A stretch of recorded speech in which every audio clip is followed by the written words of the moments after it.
Welcome to the Deep Dive. We take complex sources, like the ones you send us, and, well, we try to turn them into clear, compelling insights.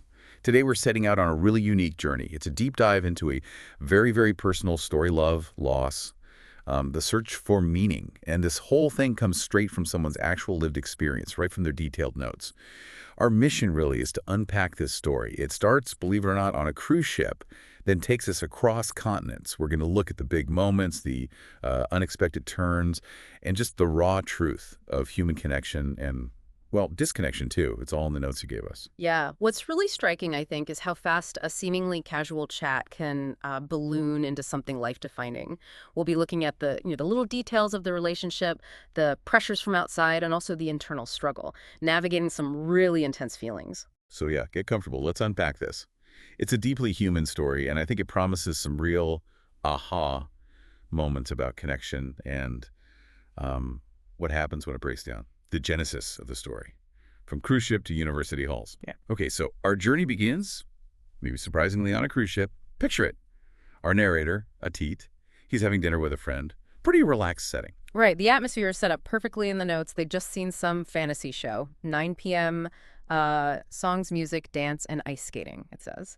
After a Norwegian musical, dinner's casual too, mixed pizza. Apparently it cost 120 kroner, which is, about 200 Nepali rupees, a detail he noted. Yeah. And mushroom soup. And it's over coffee, cigarettes, that the friend says, hey, let me tell you a love story. It kind of sets this intimate stage, you know? Yeah, exactly.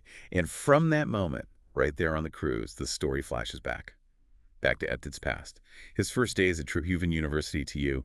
He's in the Central Department of Environmental Science, CDES, in Kirtipur. Just there for orientation class, 2.3 BMX start. And he immediately hits it off with another student, Kiran Pandari, originally from Okalhunga, the notes say, but living nearby in Kirtipur. And they instantly become backbenchers.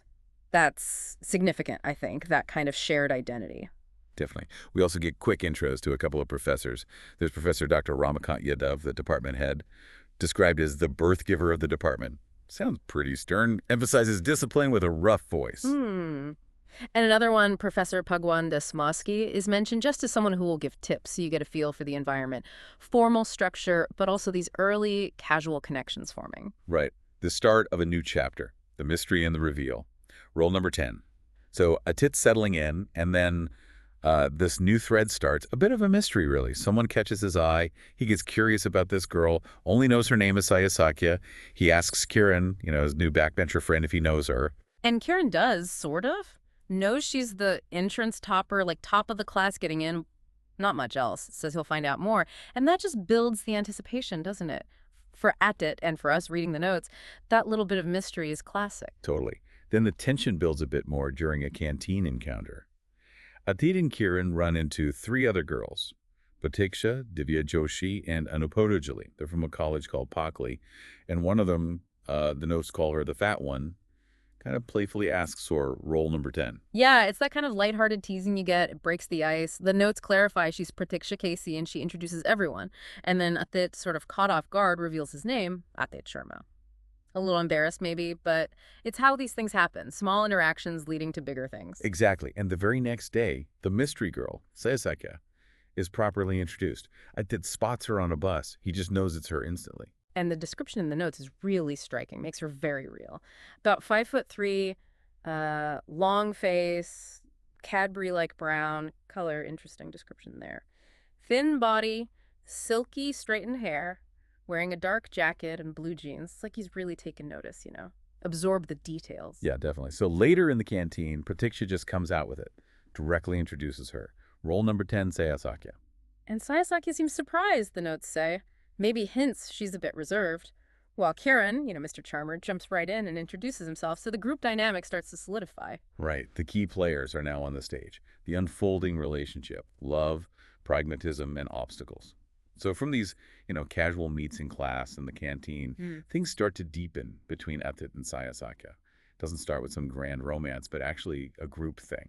Pratiksha suggests going to the cinema to see Kagbini at Jainapal. It's a group of 6. Atit, Kiran, Pratiksha, Saya, Divya, and Anuparujali. He even makes a joke in the notes, right, about the double advantage, 2 girls per guy. Yeah. Shows his playful side. Yeah. But then it gets more personal. Saya actually calls Atit. He asks him to walk with her to the cinema. That feels like a step up. Absolutely. And his description, again, it's full of these sensory details. Her brown coat and blue jeans, light pink lipstick, and even her jasmine perfume. It's not just observation, is it? It's like he's really tuning into her presence. His feelings are clearly growing. For sure. And during that walk, things get serious. Atit proposes to her. Yeah. Just like that. Wow, okay. That's quick. Yeah. And she doesn't say yes or no right away. She says she'll decide the next day. Leaves him hanging, totally unable to sleep, agonizing over it. You can imagine that feeling. Oh, absolutely, that suspense. And then when she does say yes, her reasons, well, they're surprisingly practical, almost clinical. Right. She lists things, his good looks, his humor, his care, and just that she enjoys his company. And then she adds that she'd lose these if she said no. It makes you wonder, doesn't it? Is this just pragmatism, or is it like a different way of looking at love altogether? Yeah, it's not exactly the sweeping romantic confession you might expect. Maybe a sign of different expectations from the start. Could be. A potential fault line, perhaps. And almost immediately, they hit their first real obstacle. The university changes the practical class schedule. Ugh, logistics. Saaya, roll number 10, she's in the morning group, Adit's in the day group. Suddenly, their time together is drastically cut. A classic example of external stuff messing with personal lives. But they try to make it work, right? They find ways. They do. Like Saaya helps him get his library card.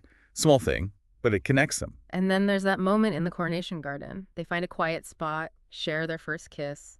A real moment of intimacy. But then, boom, interrupted. Professor Bhagwan Das Maski shows up with other students, carrying measuring tapes for practical work. Talk about symbolism. Their private little world just gets invaded by the demands of the outside, by the university structure. It feels almost like a foreshadowing, maybe. Yeah, maybe so. External forces disrupting things. Challenges and cracks. Distance, disappointment, and a new dynamic. So the relationship keeps getting tested by these outside things, like there's a field trip to Pokhara, more challenges. The students travel on 2 different buses, boys on one, girls on the other, so they're separated again. Right, and communication gets reduced to missed calls and SMS. That feels very specific to that time, before smartphones were everywhere. There's one message in the notes, Antakshari, you come. Antakshari, that singing game. It shows that longing for just simple shared fun, despite being apart. Yeah, it's quite poignant, but then a really significant and frankly kind of messy incident happens in Pokhara. Atik gets really, really drunk at a dance bar. He falls down. And then he actually vomits on Pratiksha. Oh, wow. Okay. That's messy. Could easily end things. You'd think so. Saaya is angry, naturally. Atit sends an apologetic text message. And her reply is interesting. It's nothing, you were drunk. It's forgiveness, sure. But maybe it also shows the strain. Or maybe just her way of coping with it. It's hard to say. True. But the biggest hurdle, the really huge one, comes up when Atit brings up marriage with Saaya. Ah, okay. The family aspect. Exactly. Her father is strongly against it, just says that's not how we do things. It's this massive cultural wall they hit. That's often insurmountable, isn't it? Family and cultural expectations. And this seems to be a turning point, because then the relationship takes a huge hit. Devastating, really. Saaya goes to London, and she doesn't tell it beforehand. Just leaves, without a word. Apparently so. His anxiety, reading the notes, it just jumps off the page. He's desperately trying to reach her. Even asks a colleague, Susmita, for help contacting her. That sudden silence, that kind of departure, it's like abandonment. You can understand the panic and confusion he must have felt. And then the final blow comes. A message from Saaya. Stark. Obey your father, she says, and find someone else. Ooh. That's brutal. Yeah, his immediate reaction, he deactivates his Facebook, just shuts down digitally, wipes himself off the map, in a way. Yeah. That's such a modern reaction to heartbreak, isn't it? Retreating online. And this, understandably, sends him into a really deep depression. It affects him physically, too. He finds out later his liver is swollen. He talks about losing his purpose, crying all the time, life feeling directionless. It's not just sadness, it's like his whole world collapsed. It really sounds like it. Yeah. But in the midst of all this darkness, something new starts to happen. With Susmita, that colleague who tried to help him contact Saaya, she starts looking after him, bringing him food, cleaning his room, showing incredible empathy, really. And their relationship becomes intimate. Which causes conflict for Atit, right? He feels like he's exploiting her. He does.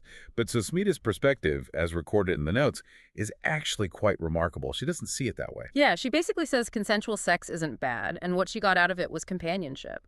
She understood his grief, expected nothing, and didn't feel wronged.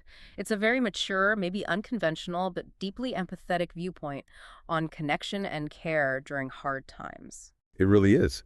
And then, just when you think things couldn't get stranger, Saaya gets back in touch. Through Susmita. Seriously, after that message. Yep. Asked him to reactivate his Facebook and Skype, talk about confusing signals, a new continent, old pains, Oslo and the finality of love. So, dealing with this crushing despair, Atit makes a huge decision. He leaves Nepal, he goes to Oslo. Wow. A complete geographical cure attempt. Seems like it. The notes mention emotional goodbyes with family and friends. It's clearly a massive upheaval driven by the need to escape the pain. And life in Oslo, according to the notes, is tough. Really tough. He struggles to find work, ends up doing things like housekeeping and dishwashing. That's a huge contrast to his life before, his university background. It really highlights just the sheer personal cost of this heartbreak, starting over completely in a difficult new place. Yeah. And then he does something incredibly dramatic, almost like a ritual of destruction. He burns everything. All his memories of Saaya, her birthday card, their wedding photos. Wait, they got married. The notes mention a copy of a wedding certificate being burned. It wasn't explicitly stated they married before she left, but this implies it, or perhaps some form of commitment ceremony. It adds another layer of complexity. Okay, right. So he burns the card, photos, notes, the certificate copy, even a kurta, like a shirt that she left behind. And the most intense part, Saaya apparently witnesses this via Skype. Wow. That's incredibly intense. A deliberate witness destruction of their shared past. It's raw, a desperate attempt to, I don't know, purge the pain, to regain some control. But, of course, it likely deepens the depression. He describes himself afterwards as a deserted land, without love, like an addict who's lost everything, questioning everything, love, his existence. It's rock bottom. Sounds like it. But even after that, he does eventually go to see her. In Oslo. He visits her place in Krinskio Building 14, room 906. The detail is so specific. And she's surprised. The meeting is formal, polite, distant. Yeah. She offers him coffee, but the notes say she changes her phone number afterwards and doesn't give him the new one. It's a pretty clear signal. A very clear boundary being drawn. They talk about surface things, his new life, her family, mutual friends. Avoid anything deep. The emotional distance is huge, even being in the same room. And then comes the final, definitive end. Saaya tells him she's getting married. Ah, there it is. Yeah. And she adds something quite painful. She said she learned to expect nothing from a married man, presumably talking about him. Ouch. That's ambiguous, but definitely cutting. Whether it's a reflection on him or her own journey or societal views, it's a final, sharp end to their story. Leaves him, you imagine, just completely lost in that grief. Yeah. The finality must have been crushing. Absolutely devastating. A truly tragic conclusion documented here. Outro. Wow. What a journey we've just followed with Atit. From, that cruise ship start through university cultural clashes, heartbreak, London, Oslo. We've seen this love story bloom, face incredible challenges, and then just unravel, leaving this huge emotional impact. Yeah, and if you step back, Adit's story, while so specific, really touches on universal themes, doesn't it? Love, yes, but also cultural pressure, resilience, how heartbreak can fundamentally shift your identity. It really makes you think about that clash between personal desires and, well, societal or family expectations, and the sheer power of loss. So for you listening, what's the takeaway here? I think it's a reminder that even these deeply personal stories like Adit's can give us insights into relationships generally, how they form, how they break, how we endure afterwards, and maybe how grief isn't always neat and tidy. Exactly. And that final detail from the narrator, that Sayasaki's chapter ends with her leaving for thesis work, it means his own search for closure and reconciliation, it's left hanging. It's not a Hollywood ending. It's an open ending in a way. The story continues within him. Right. Which leaves us with a question to maybe reflect on. What does it actually mean for a story, or maybe a relationship, to truly end? And what happens when maybe it doesn't quite end, when the echoes keep shaping you long after you think the last page is turned? Something to think about. Thank you for joining us on this deep dive. We really hope this exploration offered some new perspectives and left you with something to mull over.